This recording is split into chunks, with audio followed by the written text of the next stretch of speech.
excited to talk to the next gentleman on the Sports Card Shop at Moco guest line. He's the director emeritus and historian of the Babe Ruth Birthplace and Museum in Baltimore, Maryland. Welcome to the show, Mr. Michael Gibbons. Welcome. Hey, thank you, John. Thanks for having me on. A real pleasure.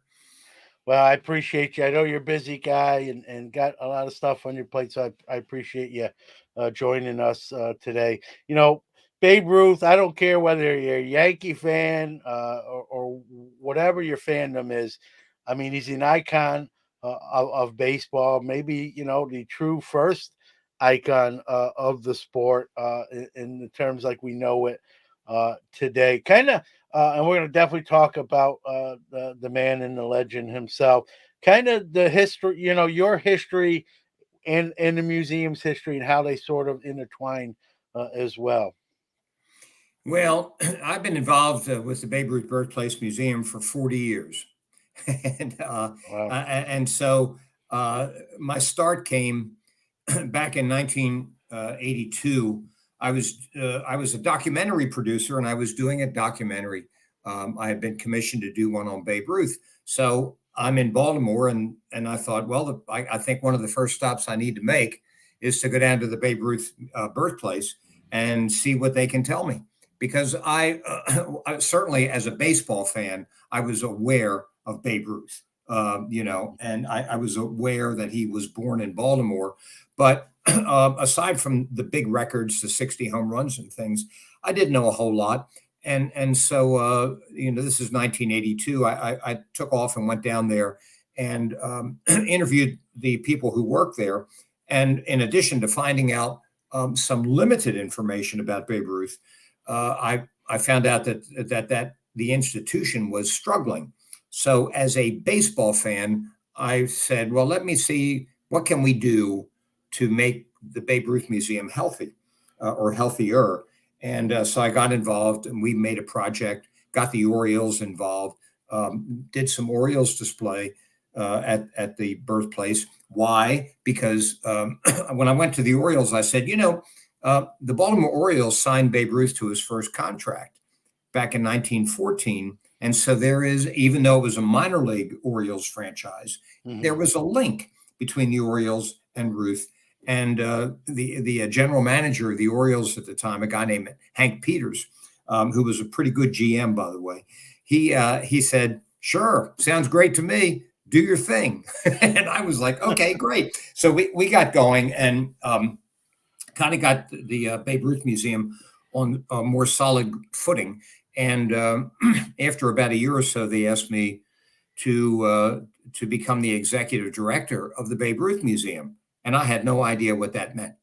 And so, anyway, I got involved in a formal way and set off on a journey that has brought me to your show right now. And that is to live in an office over top the room where Babe Ruth was born in 1895, and to learn everything that I could about the man, about the legend, about the ball player, and all of those things.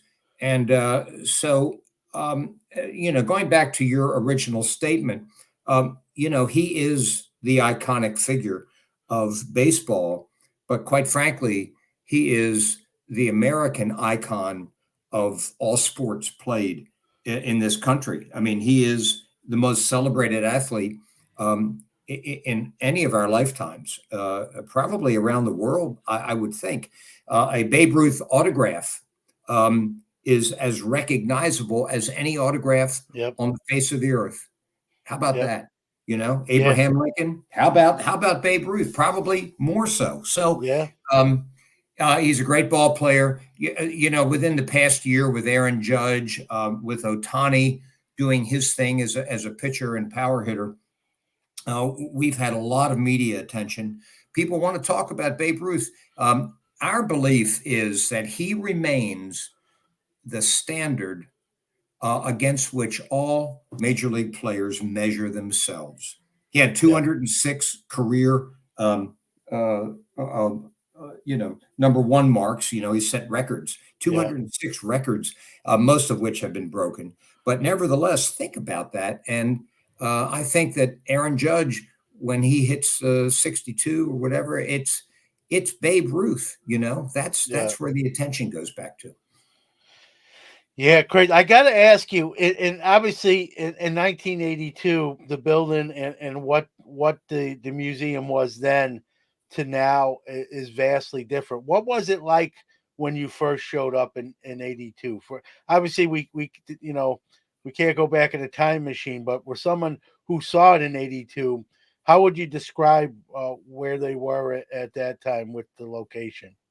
Well, the city of Baltimore kind of ran, they owned the Babe Ruth birthplace, and they appointed a curator or a director, but I think curator is what they called him at the time, to run the Babe Ruth House, which is what they called it, and the Edgar Allan Poe House, another icon who happened to live in Baltimore. He wasn't born in Baltimore, but Edgar Allan Poe lived in Baltimore for a while. And so the city owned both of these properties, and they had one guy, and he kind of managed both of those properties. He was not a baseball fan, and so there was no real passion attached to the presentation that I saw at the Babe Ruth Museum when I got there. They had opened in 1974.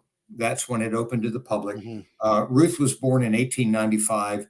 The building was one of four row houses on the southwest side of Baltimore City, and in a neighborhood that ultimately decayed over time Hmm. and lapsed into real disrepair. And the building was scheduled for demolition Wow. as late as 1967, I think. But the mayor of Baltimore's press secretary, a guy named Herch Pacino, he went to the mayor and he said, they're going to tear down the Babe Ruth house. We can't allow this to happen. He's important. And the mayor agreed. And so they put together a campaign to raise money. They bought and restored the properties. And in 1974, they opened to the public as the Babe Ruth Birthplace Shrine. The exhibits that I saw 9 years later, or 8 years later, were modest at best. They had a statue of Babe, a wax figure, when you came in, and it unfortunately it depicted Babe Ruth when he had cancer. So Uh, he looked disheveled and skinny and yeah, weak, and yeah, the way he looked. Um, and I thought this is not a good way to present the Bambino in his yeah. birthplace. So we started to change things around, make it more dynamic almost from the minute I got there. And since I got there, um, the birthplace has enjoyed and hosted about 1.2 million visitors, and Wow. this is for a property that is not huge, but it's done well. We've had good years, and the pandemic hurt, but Mhm. anyway, a steady visitation. People come from all over the world to see where Babe Ruth was born.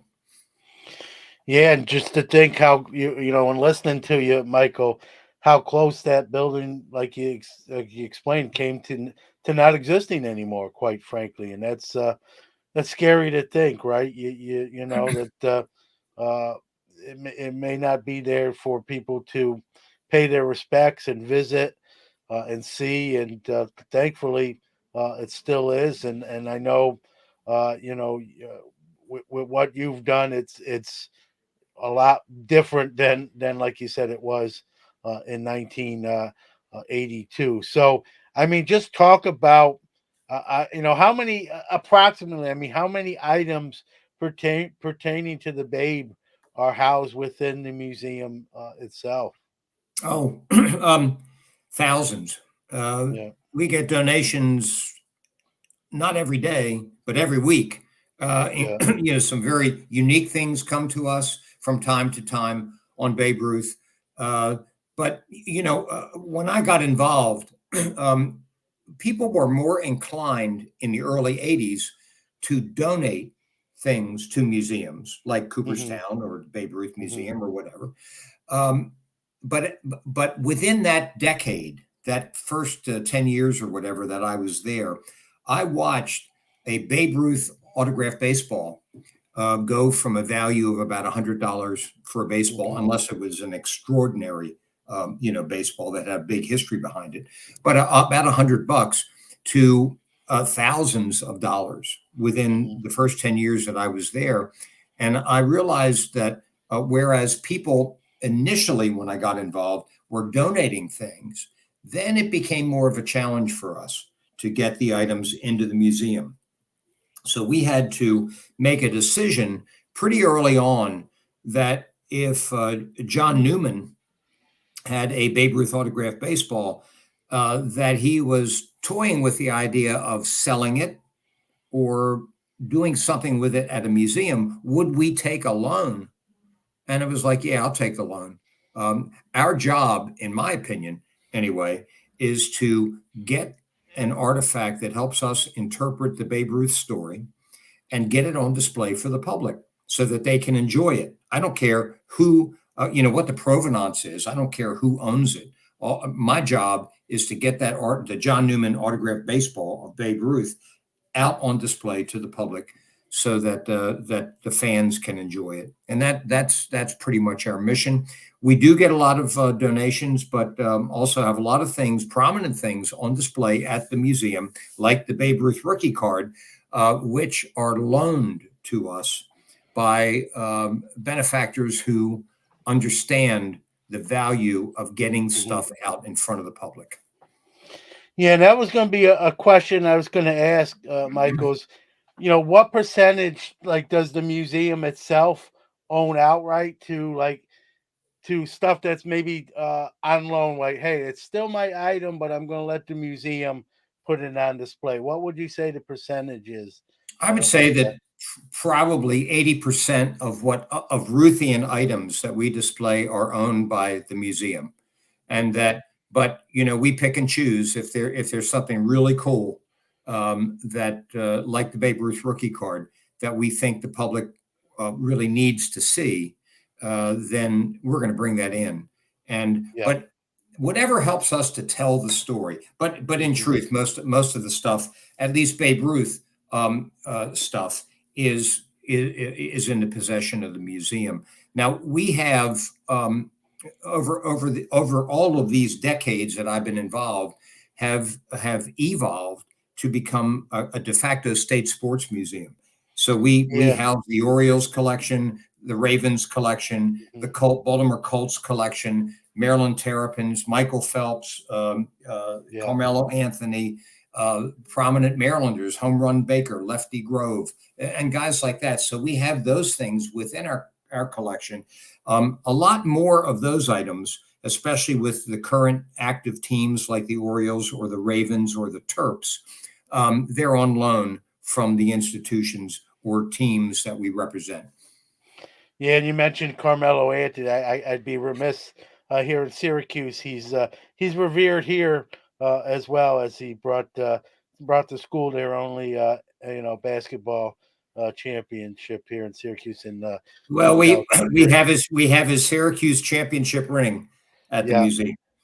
that's So cool. That's yeah, it's but that's how that works. I think that local people, this is a local sports museum, yeah. although it has a kind of a national panache about it. It's certainly led by Babe Ruth, but also by guys like Michael Phelps and Carmelo Anthony and Johnny Unitas and stuff like that. It has a national appeal as well. So it's a we never go to work without passion, because the collection that we protect, the collection that we preserve, the legacies that those artifacts help us to preserve, the stories that we can tell are terrific. Yeah, that's great, and to think. I mean, I'm planning to come out next year, so I'm anxious to see what you have amongst Babe Ruth and the other stuff Well, as I'll show well. you. Carmelo's a sneaker is about this long. Yeah. Oh yeah. Oh yeah. I believe it. I Those believe it. basketball guys have huge feet. Yeah. So, Now I'm not too far from Cooperstown. I'm about 60, 70 minutes here. in Syracuse from Cooperstown. Obviously, there's quite a bit of Babe Ruth memorabilia, housed there as well. Do you have any communication with the Baseball Hall of Fame? Is there any kind of like maybe exchange? Hey, you want to display this, or is there any kind of Oh yeah. are you on those terms with the Absolutely. Baseball Hall? Absolutely. Yeah. I mean, I'm not going to tell you that we have daily communication with them, but Yeah, it's probably weekly, where Tom Schieber, who is their chief curator at the Baseball Hall of Fame, is a dear friend. The Sabre Convention, National Sabre yep, Convention, was in yep, Baltimore this year. Tom and I did a show on Babe Ruth, and I think 400 people showed up, yeah. to listen to this panel discussion. So it was great. But yeah, we have a good relationship with the hall for many years, and I think that in the world of baseball history, we who help preserve or try and preserve that history and the legacy, we need to help each other. We need to share stories. If I need something on Babe Ruth or somebody else, I'm certainly encouraged to call Tom to say, "Hey, what can you got anything on this?" That kind of stuff, and he'll do the same with me. We also, work with the Smithsonian. They did an exhibit on Babe Ruth a few years ago, and we collaborated with them, providing precious artifacts to go over Hmm. to the Smithsonian to help them tell the story of Babe Ruth. So but that's our job. That's what we do. Hmm. Now, I know I spoke to you before we hit record. You're going to be celebrating the 50th anniversary of the museum in 2024, but you're going to start that celebration leading into it in 2023. Um, will that be a situation where maybe the hall will send some stuff back to you guys there? To celebrate that, or you went down that road? Is that what may occur, or just talk about that? That could, we've got a window of about 2 to 3 months to figure out precisely what we Okay. want to do. And the Babe Ruth Museum turns 50 in July of 2024. Our notion right now is that we would like to, because he only turned 50 one time, as you know, Yeah, yeah, um, that yeah, we would start the celebration this next July, July of 23, and run it all the way through 24. So it would be an 18-month look at yeah, what the museum has accomplished. And I'm sure the Hall of Fame will be involved with that in some capacity. We haven't thought that through all the way. But one thing that you and I were talking about before recording was the notion that we would, over the 18-month celebration period from July of 23 to December of 24, sorry to overwhelm people with too many stats, but that maybe we would feature a precious artifact of Babe Ruth of the month, right? Every yeah, month we would feature an artifact, and maybe we would let the fans vote for what would they like to see. And maybe we give them a menu, a roster of what we think are our most precious artifacts, but get us to 18. Help us celebrate what you want to see, and maybe you help us with that. I don't know. yeah. And I'd love to promote that and get the word out there and get people yeah, involved for sure. No doubt, no yeah. doubt. So, but Grow. again, Yeah, go ahead. we're incubating this right now, and so we'll see how all this goes. But that's going to be exciting for us. Just to go through these next 2 years. So we're really excited. Yeah, I mean, you know a lot about the man Babe Ruth. I mean, maybe share a couple things that maybe the average person. I grew up in New York City, and like you said, even from a little kid, I was made aware of Babe Ruth at a very young age. Obviously, as I got older, I learned even more.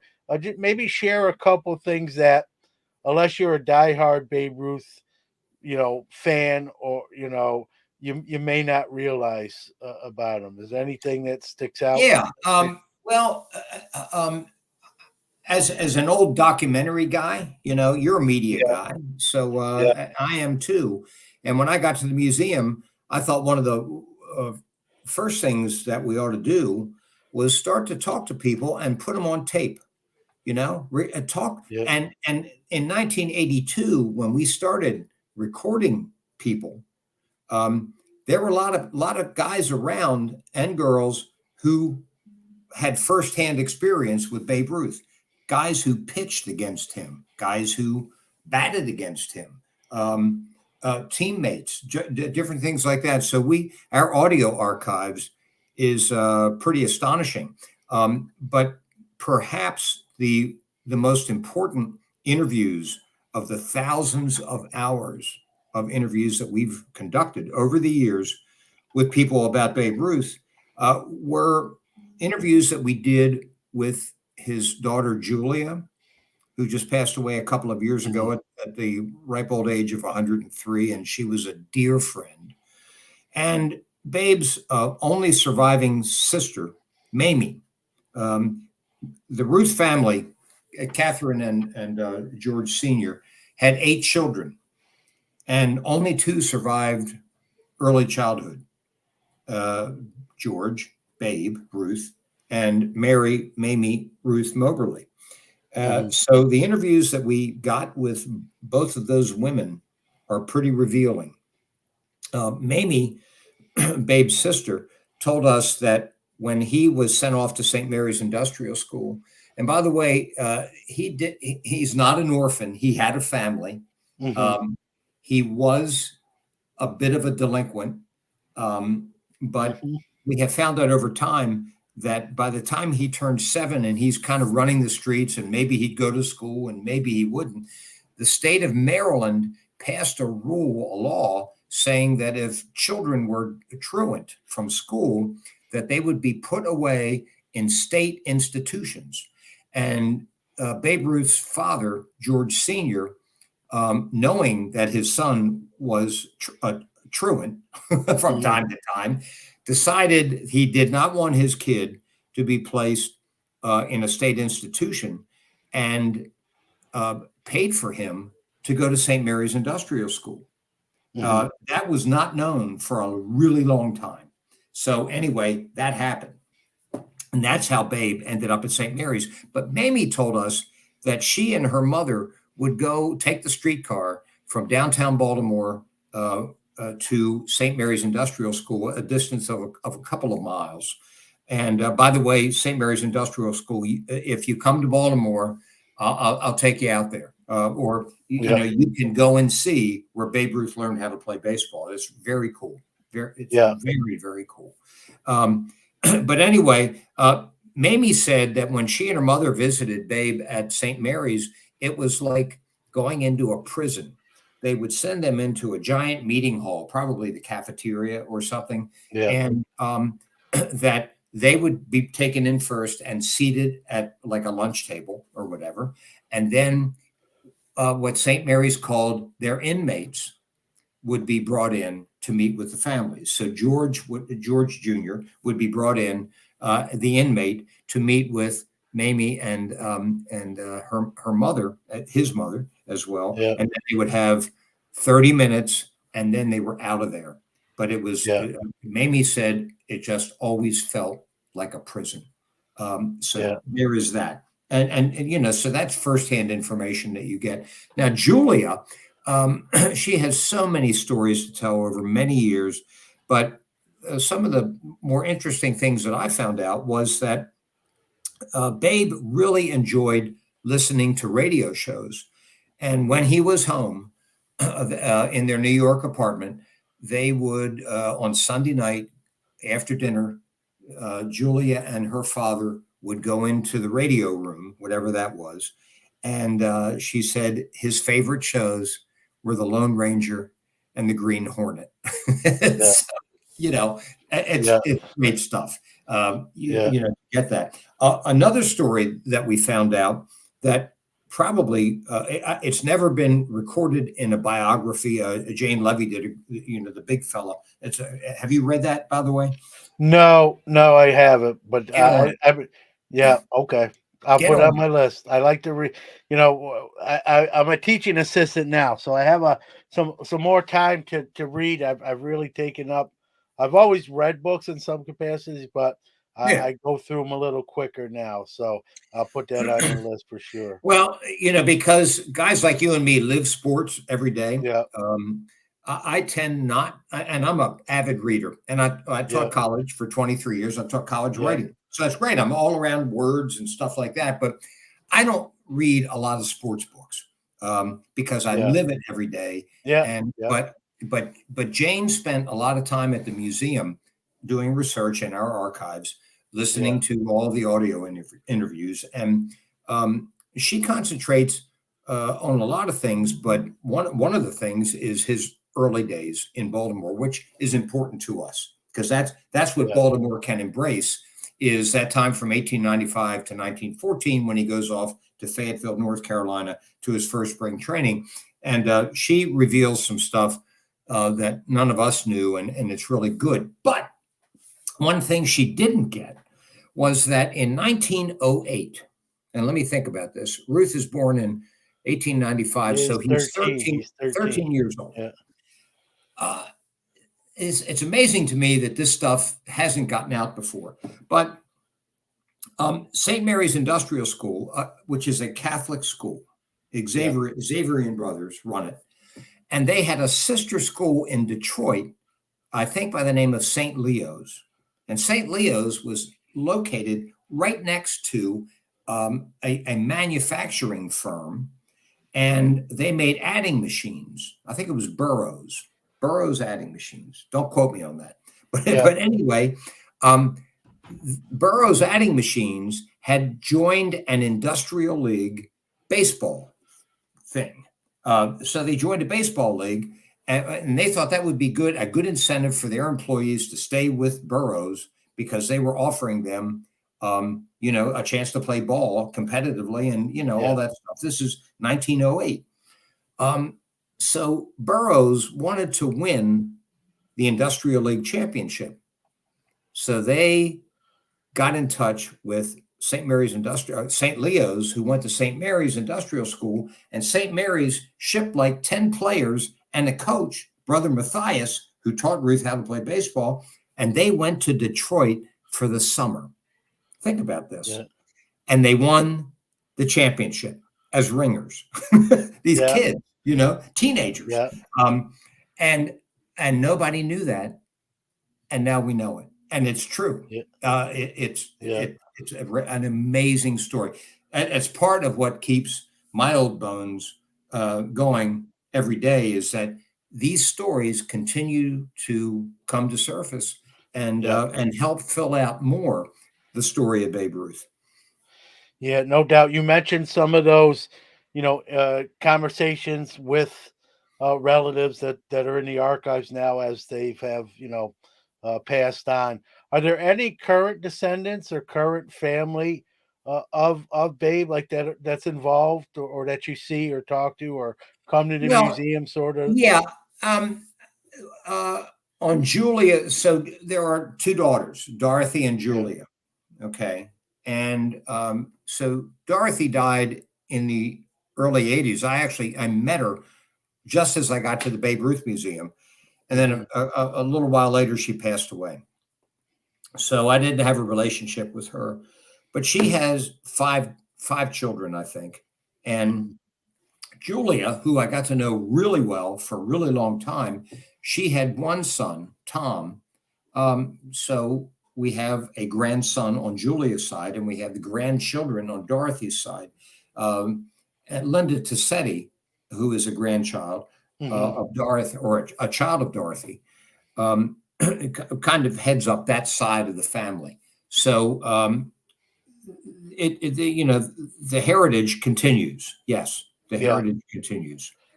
Yeah, which is nice to hear. It's nice to hear. While they may not, have known him directly, that they can still, Yep. it's still their relative, and they can, And they're maybe believe me, they're respect and being. passionate. They're passionate Yeah, about it, and as they should be. So, we one of the precious artifacts that we do have in the museum, um, Julia, back I think in 2007, I met her in Cooperstown. We were there for Cal Ripken's induction into yeah, the Hall of Fame, and so I went over to her hotel to say hi, and so we gave each other a hug, and she said, "Michael, I want you to hold out your hands."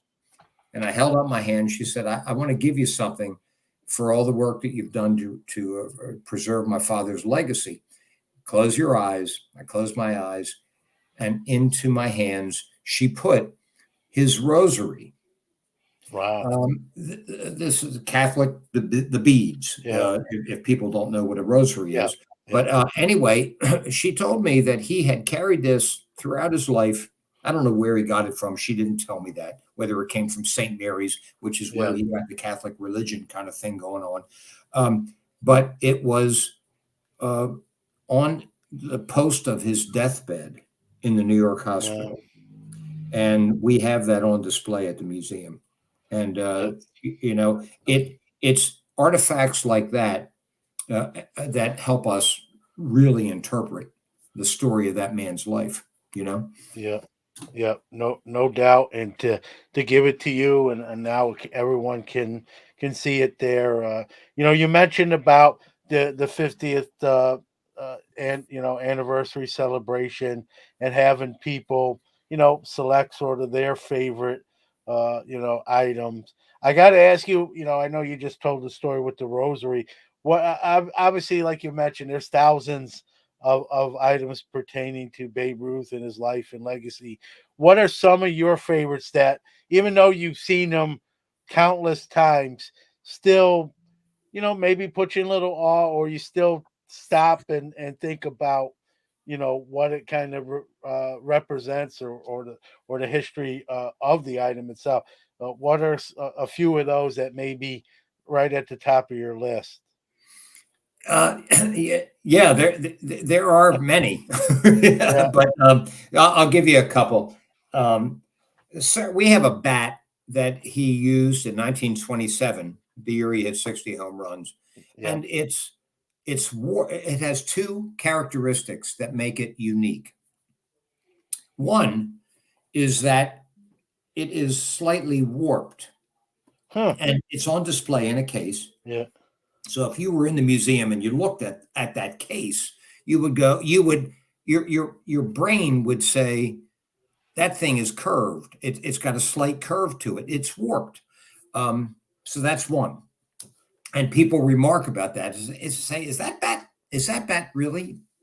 Am I seeing what is correct? Because today, major leaguers don't use warped bats. yeah, It's this, yeah, but this is 1927. The other thing is that it has notches um, on the handle, that these little marks, little scratches.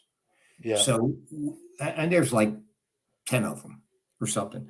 Uh, what, and we don't have no idea what those I mean, notches. if I was to guess, I'm sure you probably thought about. I'm thinking, are they home runs hit with the Yeah. bat? Or are they hot dogs? I Yeah, don't know. But yeah, it's notched, and it's very cool. So I love that one. Um, we also have Babe Ruth got married two times. In 1914, when he came home from his first year with the Red Sox and then with Providence in the minor leagues, he met a Boston waitress, Helen Woodford, and he brought her home to Baltimore after the season, and brought her to his daddy's saloon. They lived over top, and they got married in old Ellicott City, where I live. And in October of 1914, we have the original marriage certificate wow, from that wedding, which is kind of yeah, cool. I like that. yeah, How in the hell did that survive? yeah, Maybe because he, even as a rookie in 1914, he was a celebrity. at least in Yeah. Baltimore. I mean, people were like, "Oh Yeah. my gosh!" So that's really cool. So we have that. We have the official scorebook from the first professional game he ever played, regular season, as an Oriole. It was like April 22nd, 1914. He pitched against Buffalo and beat them 6-0.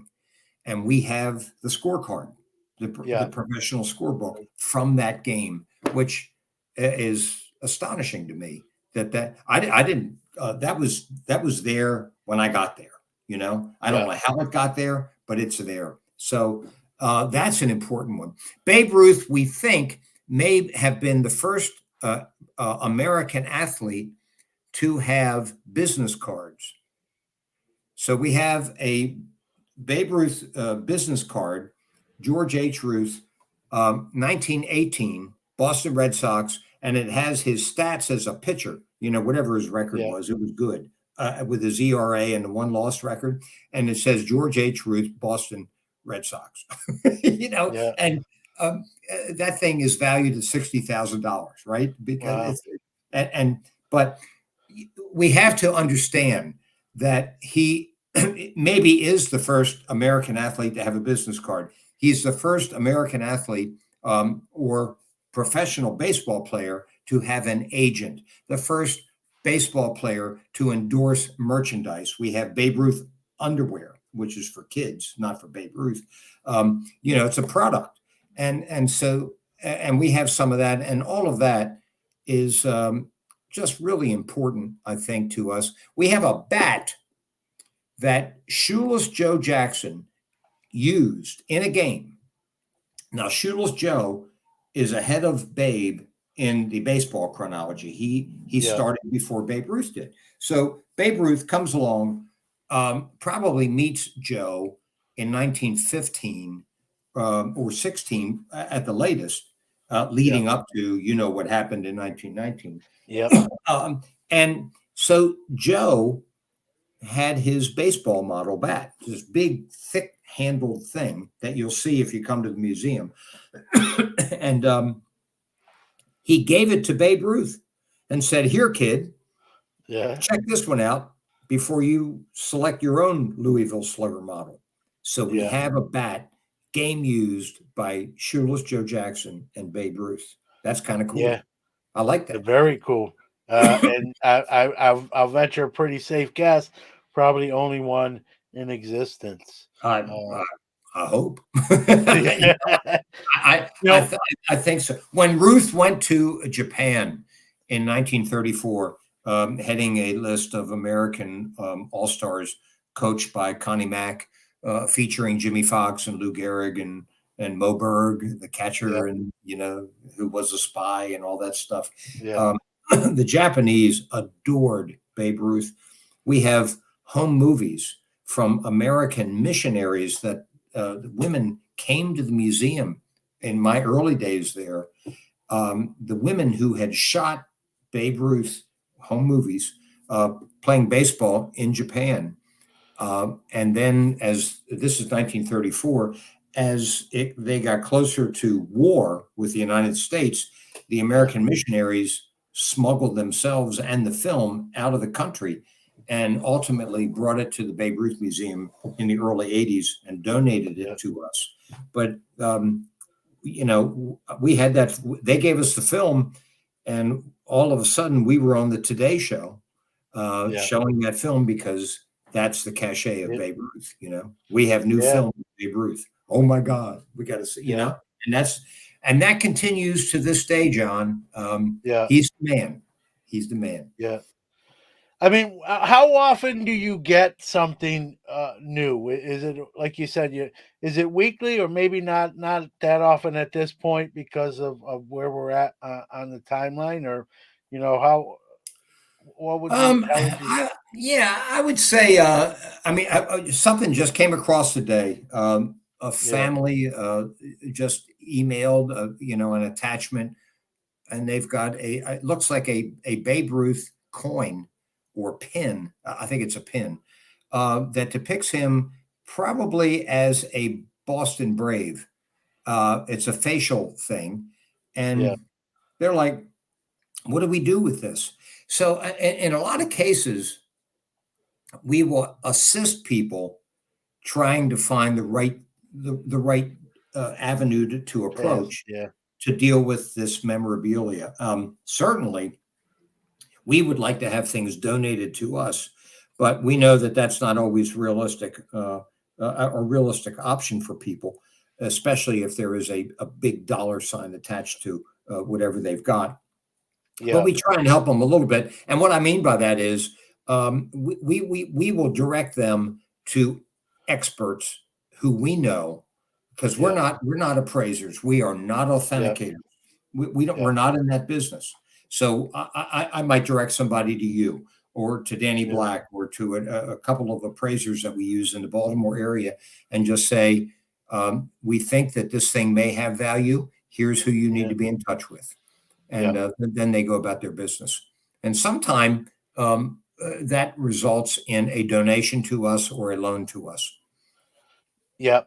Well, you showed me two cards, before we hit record, from the 1914 Baltimore News, but the one card everyone made a lot of waves in the industry this year is the Babe Ruth from that set, which is in the museum. Estimated value is $6 million, and less than 10 copies probably exist, if that. I mean, I got to think that's probably one of the centerpieces. I mean, even though you have thousands of items, I got to think that's one of the first things. I made, like I said, made a lot of news. Fractionalized by Collectible, who actually are a sponsor of the show. Talk a little bit about the provenance of that card, and that. Yeah. So we had the Babe Ruth rookie card, which is what we call Yeah. it. And it's Baltimore News. So this depicts Babe Ruth.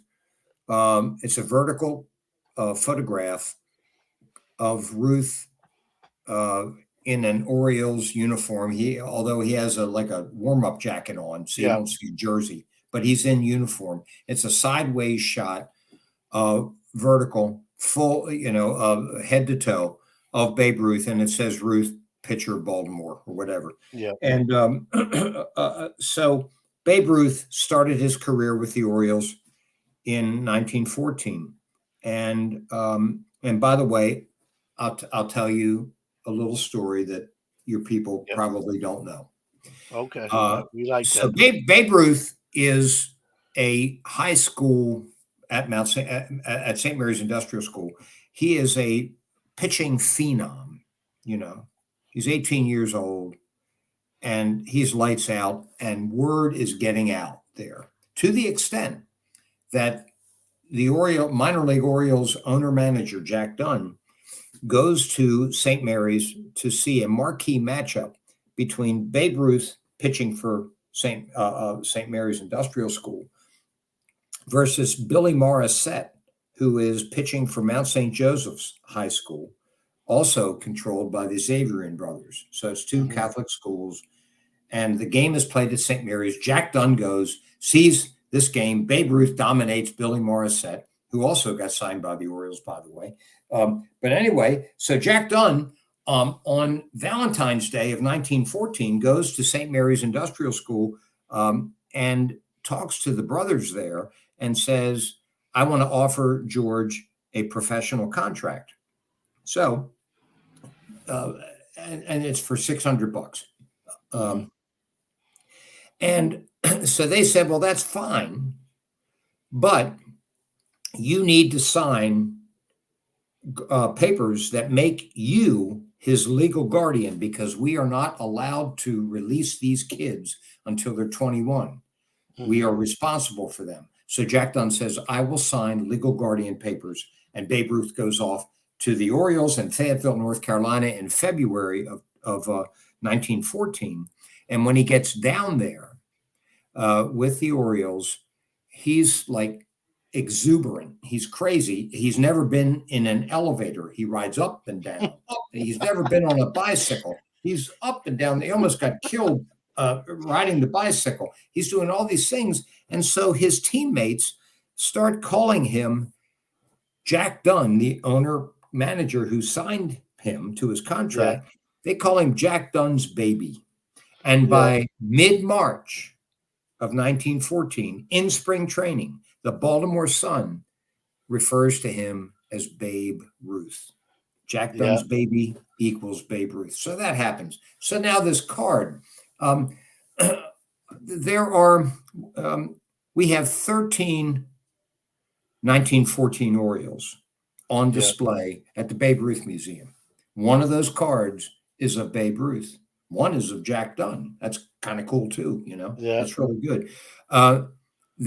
These cards are on loan to us from an owner who wishes to remain anonymous. Yep. And because you can guess why. And so, but the stipulation between the owner and us was, if we're going to do this and display these cards, we need to do this correctly, and the security has to be top notch. And we're going to need you to help us, the owner, to help us do this if we are to display these cards, which is what, to the owner's credit, which is what he wanted to do. He wanted those cards out in front of the public. So the owner put up some money. We matched the money, and we put in a top-notch security system. The case was designed by a firm in Boston that had designed a case for the Martin Luther King "I've Got a Dream" speech papers, worth millions and millions of dollars.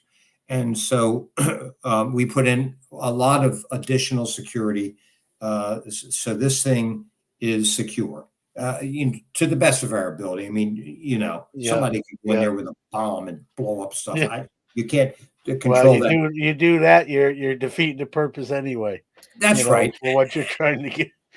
You know, but I will tell you, I've been around for a while. We have had a couple of artifacts stolen from us. Wow. Too, over 40 years.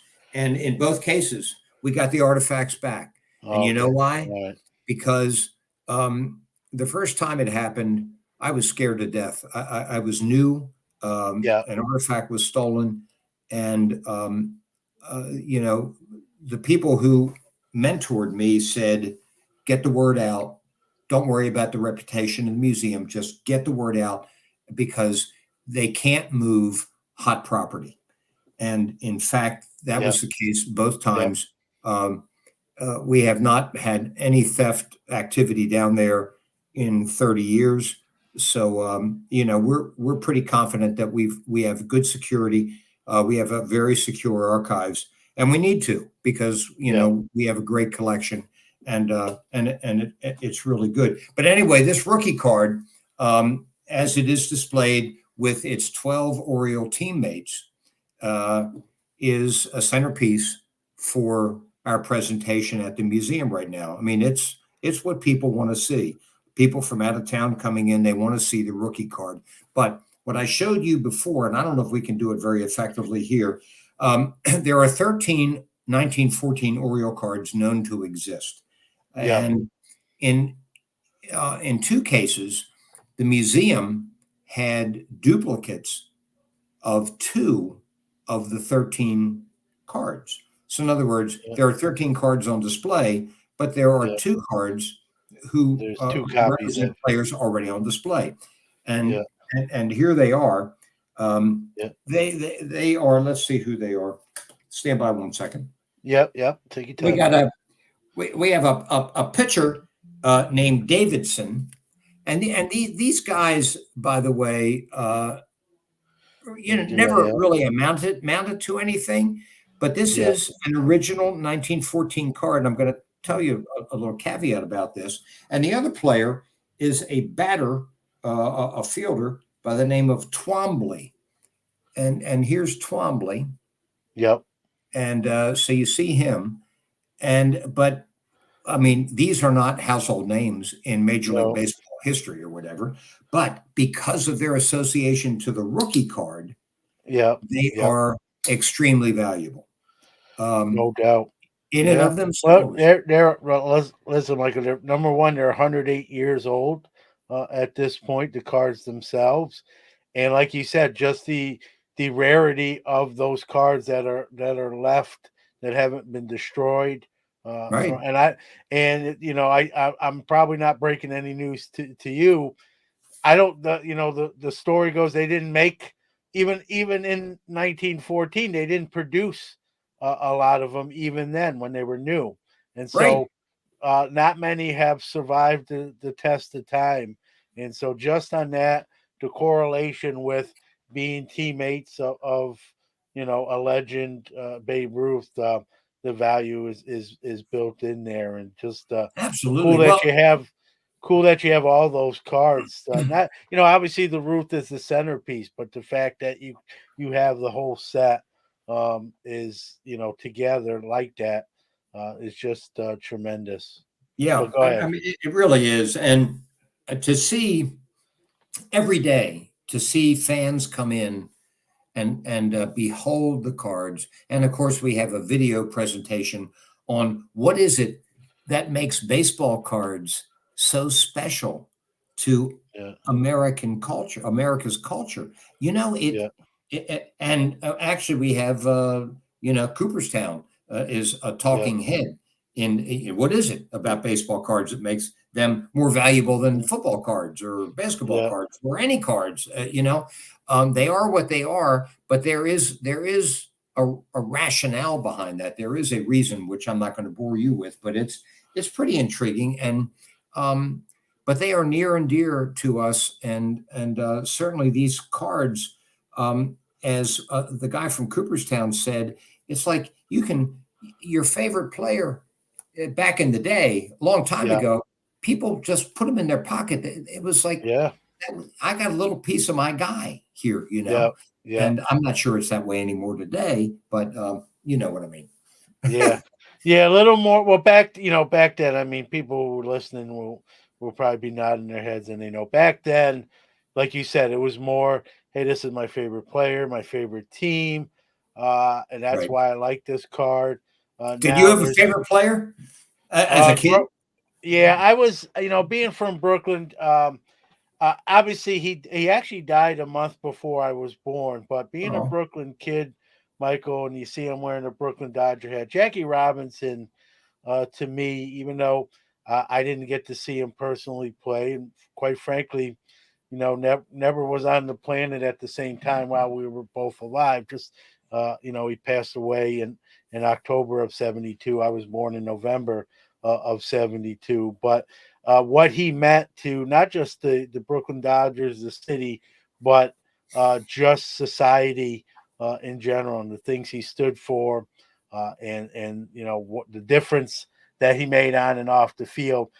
My dad, who grew up going to lots of games in Ebbets Field and shared those stories with me.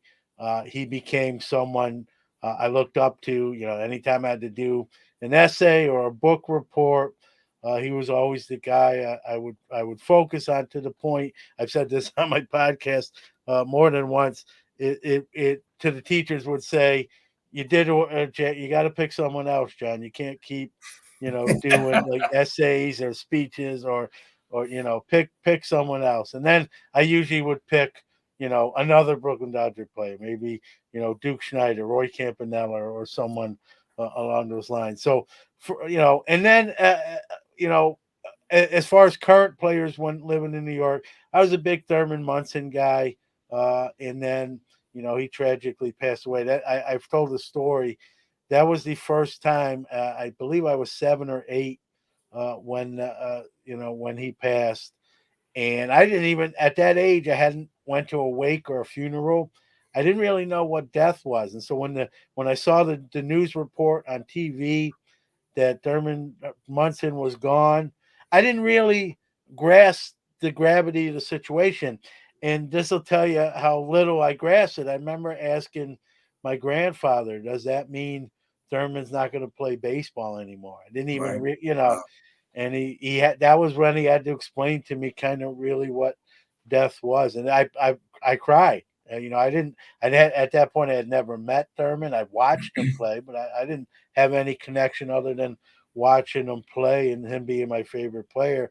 But that's how I learned the finality of what death was, and it hit me to the point that I was literally crying for not a family member or someone that I personally knew that was gone, but someone that meant something that I saw play. That's, then John Lennon, or whatever order that was really the first two that stick out to me, where I learned kind of like the finality of life, and that you know so Thurman Munson, as far as like watching play, and Jackie was my guy that I just learned about, and idolized, and respected, and Babe Ruth, though, again, like, you can't be from New York and not know about Babe Ruth. I actually had my dad on the show. My dad's still around. He's 84 years old, and he's obviously went to Ebbets Field, but he saw Babe Ruth and Yankees. No,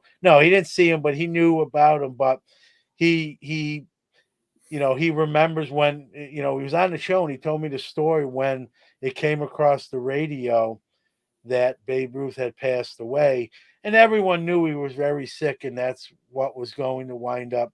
But he says even when that you heard those words on the radio, he says, I wasn't a Yankee fan, I was a Brooklyn Dodger fan, but even to me, Babe Ruth was an icon. He was big, and my dad said he cried. He cried in the streets, and he went out in the streets, and this is Brooklyn, New York, and people were crying. Like, whether you were a Brooklyn Dodger fan, a New York Giant fan, obviously a Yankee fan, or whatever your team was, it didn't matter, what team, where your fandom lied. Babe Ruth meant that much to everybody, where it didn't matter what jersey you rooted for. A legend was gone, and a New York one as well, a national one, obviously, but obviously in the boroughs of New York, it really, really, he said, you know, it wasn't really a dry eye on the street, and that's all that, Well, there couldn't and be, I, yeah, because Ruth, something we like to say is that he is the most celebrated baseball player of all yep, time. But he has crossed the line to become an American yep, cultural icon. He yep, is on the Mount Rushmore of famous Americans with JFK and Martin Luther King and yep, Marilyn Monroe, and you know what I mean. I mean, he yep, Abraham Lincoln, Babe Ruth is up there, and so when you lose someone of that stature, he's like, I mean, for guys like you and me, and I'm older than you by a bunch, well, I'm but catching up to you. I'm well, catching. don't catch up too quick. But when the only thing I can liken to what America went through when Ruth went from the Red Sox to the Yankees for the 1920 season, Yeah, it was like the Beatles arriving here yeah, in 1964. yeah, It was like, boom. It was a yeah, wave that rolled over this country. And Ruth was like that. yeah, He no was doubt. like the Beatles. And there can only be one Beatles, and there can only be one Babe Ruth, and Yep, that's the truth. So that's what we deal with on a day to day basis is how do we perpetuate the legacy of that guy? And you know what? It's not that hard because yeah, he's just that guy, and yeah, and it's wonderful. So we will keep at this job, keep our passion, try and find every way we can to bring him to the forefront and keep him part of the national conversation about American baseball, but also American sports. yeah, no doubt. Well said, Michael. I want to thank you. Even though I'm planning to go next year, I haven't been there yet. Thank you for what you do and preserving that history. It's part of, like you said, Americana. He's an icon. Not just, we're talking about the United States, but like you even mentioned, even in Japan, like worldwide. He's a Yeah. worldwide phenomenon, and so to think, like you mentioned, and telling us, how close that building was to not existing now to what I'm sure it's like today, and your hand in it is needs to be recognized. And my hats off. Kudos to you for what you do and sharing some of those behind the scenes kind of stories that obviously I as much as I know, there's obviously a lot I don't. I look forward to even learning more in person. When I go there. Well, Again, come thank on down you. and see us, brother. Yeah, I'm planning on it, Michael. But I want you to give out where people can find out, where how if they can help, where how to find out more, or to come see you at the museum itself. You have all the time you need. Give out anything, Oh, any of that I'm not going to do information. too much. It's pretty simple, but know Yeah, this: that the museum, if you come to Baltimore, and a lot of New Yorkers do, when the Yankees come into town or if the Mets get in there yeah. or whatever, um, we are 2 blocks northwest of Oriole Park at Camden There you Yards. There go. is a Yeah, statue of Babe Ruth at Oriole Park. And if yeah, you stand at that statue, you will see a baseball stenciled into the sidewalk nearby. And that's one of 60 baseballs, 60, you understand yeah, that, yeah, um, that yeah, connect you to the Babe Ruth Museum, 60 baseballs away. yeah. And so follow the baseballs and come and visit us and see a really good baseball museum dedicated to Babe Ruth. um, if you want information about the museum, and we do a lot of social media stuff, but go to baberuthmuseum.org, our website. We do a series, John. You remember Mel Allen. You don't remember Oh Mel yeah, Allen, but you've heard of Mel Allen. yeah, I interviewed him. I got to know him a little bit, and he was a big Babe Ruth guy and hung out with Babe Ruth for a lot of time. But his signature statement was, "How about that?" He did yeah, this yeah, week in baseball for yeah. years. Oh yeah, How about oh yeah, that? So we do a series. We tell sports stories, mostly about local stuff. Orioles, Ravens, Colts, Babe Ruth, whatever it is, um, from the museum. And we interview people and we say, this is another edition of How About That? And they tell yeah, their story. And so yeah, you can go on Facebook or YouTube to How About That and get all kind of really cool stories uh, that the museum has produced over the past couple of years. So that's fun. But we're there, and we encourage people to get involved, be in touch with the website, talk to us. You can get in touch with me through the website, become a member, support the yeah, legacy. yeah, Without fans' support, this thing yeah, doesn't happen. It's active and ongoing every day. You can't yeah, not pay attention to it, or it will dry up and go away like anything else. Yankee Stadium probably someday will not exist unless yeah, everybody remains yeah. focused on it. You've got to do That's it. the Yeah, that's the thing that it's not there's upkeep, there's bills that have to be paid, things have to be Yeah, taken care of. It's like a house, right? You gotta, things sometimes go. You you gotta got to pay replace some attention. We need fixtures. Yeah, advocates. We need yeah, supporters. We need the John Newmans of the world out there helping to promote us, and we appreciate yeah. your time tonight, Johnny. It's been Well, terrific. So thank well, you, and I take your butt down appreciate. to the museum. Yeah, it's on the agenda for next year. I'm gonna All if right, man. I'll be disappointed in myself if I don't make it happen. I'll put some of that information you said in the show notes of this episode. So anyone Okay. listening, if you didn't catch it, go to the show notes. It's all there. Click on it. It'll redirect you to where you need to be. Michael, a sincere thank you. Thank you for sharing some of your insights, stuff that I'm sure I didn't know, and I'm sure a lot of people out there listening found very interesting and intriguing. And look forward to seeing those thousands of items you mentioned in person, and Come meeting see us, you in brother. person, and meeting you in person, of course, as well. All right, bud. All All right. right, Thanks, John. thank you. Take care.